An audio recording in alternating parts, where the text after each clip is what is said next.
Suction പാളി. സ്വയം നിർ. 2. ഗുമാറ്റ വെൻസം അതിന്റെ ജാഗ്രവ്യവസ്ഥയാണ്. തുരിയ സമ്മത്തിന്റെ സാക്ഷാത്കാരമാണ് മോക്ഷം. ജീവിതം വന്നു സൂക്കി പ്രത്യക്ഷം മാത്രമാണല്ലോ, പരമ്പൊരുളല്ലാതെ മറ്റൊന്നുമില്ല.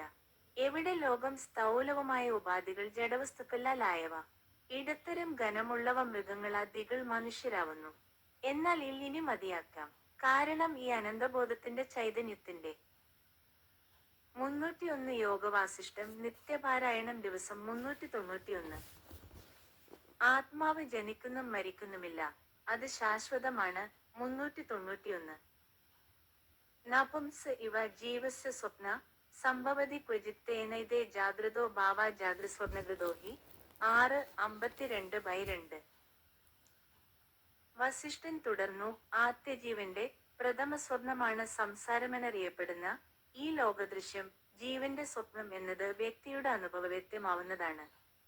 അതിനാൽ ഈ ജാഗ്രവസ്ഥ തന്നെയാണ് സ്വപ്നം പോലെയല്ല. ജീവന്റെ സ്വപ്നം ഉണർന്നിരിക്കുമ്പോൾ തന്നെ മായ പരിഗണിക്കപ്പെടുന്നത്. തികച്ചും അസത്വം അടിസ്ഥാനരഹിതവുമാണെങ്കിലും ജീവന്റെ സ്വപ്നത്തിന്റെ മൂർത്തീകരണം അപ്പപ്പോൾ തന്നെ സംഭവിക്കുന്നു. ജീവർ ഒരു സ്വപ്നത്തിൽ നിന്നും മറ്റൊന്നിലേക്ക് കടന്നുപോയിക്കൊണ്ടേയിരിക്കുന്നു. അങ്ങനെ ആ സ്വപ്നങ്ങൾ കൂടുതൽ സാന്ദ്രതയാർന്ന തെറ്റിദ്ധാരണ. 414. പോവാറ്റോംവിനെ അർജുനന് ജനിക്കും. ഭഗവാൻ യുദ്ധത്തിരു വിഷാദഗ്രം. മായ ഉണർ. മരിക്കുന്നു കൊല്ലപ്പെട കേവലം നൽകാത്ത അപ്പിക്കാന ബോധസ്വ നിത്യനിർമ്മ. 392. സിസ്റ്റർ കർമ്മത്തെ അപ്പിക്കുത ശ്രേഷ്ഠം. നീയെല്ലാം ഒക്കെ ജരാനരകള അല്ലാത്ത ഒരു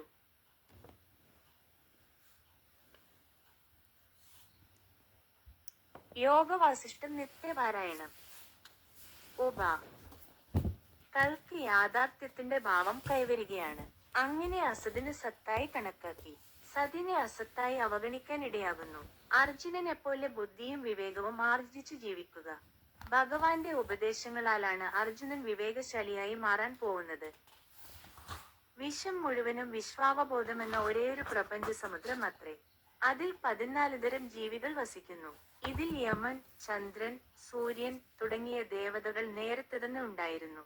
അവർ ധാർമ്മികമായി അനുഷ്ഠിക്കേണ്ട കർമ്മപദ്ധതികൾ വ്യവസ്ഥാപിച്ചിട്ടുമുണ്ട്. എന്നാൽ ഈ ജീവികൾ പാപഭംഗിലമായ ജീവിതം നയിക്കുമ്പോൾ മരണദേവനായ യമൻ കുറച്ചുകാലത്തേക്ക് ധ്യാനനിരതനായി മാറി നിൽക്കുന്നു. ഈ സമയത്ത് ജനപ്പെരുപ്പമുണ്ടായി ഒരു പൊട്ടിത്തെറി സംഭവിക്കുന്നു. ദേവന്മാർ ഈ സ്ഫോടനത്തെ ഭയന്ന് അതിന്റെ ആഘാതങ്ങളെ ചെറുക്കാനുള്ള വഴികൾ തേടുന്നു. ഇതെല്ലാം അനേക തവണ പ്രപഞ്ചത്തിൽ നടന്നു കഴിഞ്ഞിരിക്കുന്നു. നദി 20. ഇപ്പോഴത്തെ ഭരണാധികാരി വൈവസ്വതൻ എന്ന യമനാണ്. അദ്ദേഹവും കുറച്ചുനാളേക്ക് ധ്യാനത്തിനായി മാറി നിൽക്കും.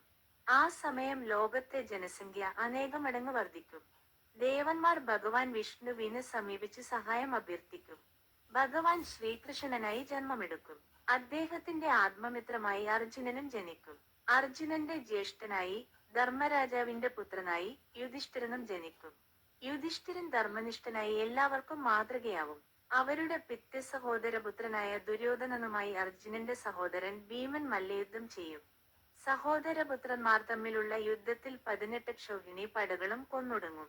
അങ്ങനെ വിഷ്ണു ഭഗവാൻ ഭൂമിയുടെ അമിതഭാരമില്ലാതെയാക്കും. കൃഷ്ണനും അർജുനനും സാധാരണക്കാരുടെ വേഷം സ്വീകരിച്ചു ജീവിച്ച് ആ വേഷങ്ങൾ ഭംഗിയായി കൈകാര്യം ചെയ്യും. സഹോദരന്മാർ തമ്മിലുള്ള യുദ്ധത്തിൽ ഇരുഭാഗത്തുമുള്ള ബന്ധുമിത്രാദികളെ കണ്ട് അർജുനൻ വിഷാദഗ്രസ്തനായി യുദ്ധത്തിൽ നിന്നും പിന്മാറാൻ തയ്യാറാവും. ആ സമയത്ത് ഭഗവാൻ കൃഷ്ണൻ വിവേകോപദേശത്താൽ അർജുനനിൽ ആത്മീയമായ ഉണർവണർത്തും. ഭഗവാൻ അർജുനനെ ഇങ്ങനെ ഉപദേശിക്കും: ആത്മാവ് ജനിക്കുന്നും മരിക്കുന്നുമില്ല, അത് ശാശ്വതമാണ്. ശരീരത്തിന്റെ മരണത്തോടെ അത് കൊല്ലപ്പെടുന്നില്ല. ആത്മാവ് കൊല്ലുമെന്നും കൊല്ലപ്പെടുമെന്നും കരുതുന്നവൻ കേവലം അജ്ഞാനിയാണ്. രണ്ടാമതൊന്ന് എന്ന സങ്കല്പത്തിനു പോലും ഇട നൽകാത്ത അനന്തമായ അദ്വയമായ ആത്മാവിനെ ആർക്ക് എങ്ങനെ നശിപ്പിക്കാനാവും? അർജുന, അനന്തവും അജവും ശാശ്വതവും നിത്യശുദ്ധ ബോധസ്വരൂപവുമായ ആത്മാവിനെ അറിയൂ. നീ ജനനമരണങ്ങളില്ലാത്ത നിത്യനിർമ്മലമായ പരമ്പൊരുളാണ്.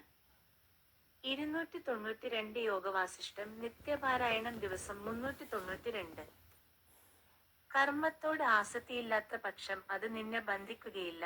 392. അപി കുൽസിതാപന്യതപിധർമ്മമേക്രമം ശ്രേഷ്ഠം തേ സ്വം യഥാ കർമ്മ തദേഹാമ്യവാൻഭവ. 6:53/14. ഭഗവാൻ അർജുനനോടുള്ള ഉപദേശം ഇങ്ങനെ തുടരും. അർജുന, നീയല്ല കൊല്ലുന്നത്. ഈ വ്യഥാഹങ്കാരത്തെ ദൂരക്കളഞ്ഞാലും ജനനമരണ ജരാനരകളില്ലാത്ത ആത്മാവാണ് നീ. അഹങ്കാരമില്ലാത്ത, ബുദ്ധി യാതൊന്നുമായും സംഘത്തിലേർപ്പെട്ടിട്ടേ അല്ലാത്ത ഒരുവൻ കൊല്ലുന്നില്ല, അവനാൽ ഈ ലോകം മുഴുവനും നശിക്ക. 415. 680.